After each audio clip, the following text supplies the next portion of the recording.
Nature of communication. Communication is the transfer of information from a sender to a receiver, with the information being understood by the receiver. Imagine life without communication. Life would be boring.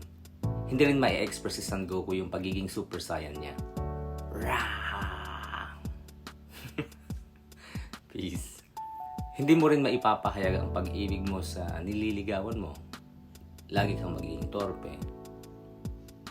In fact, your existence on Earth started with communication. Ask your mom and dad about it. The nature of communication. Number 1. Communication takes place between two or more people. It's either you're talking to yourself, sa mga kaibigan mo, to your family members, or to your classmates during a group reporting in your class. Number 2.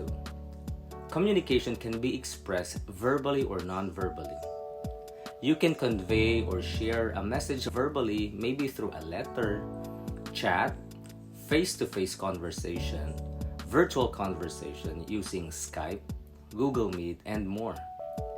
Or you can also transmit your ideas non-verbally through touch, facial expressions, hand gestures, make-ups, or clothes. And number 3, communication is a process. It is cyclical. It automatically follows a procedure without thinking about it. From the generation of idea or information up to how the message is delivered and understood.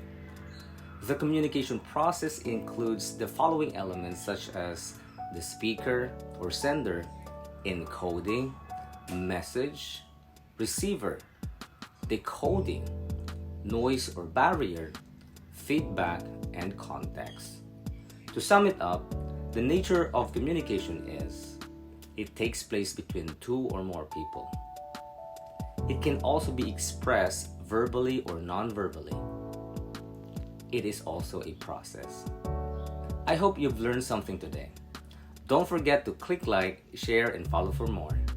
God bless you.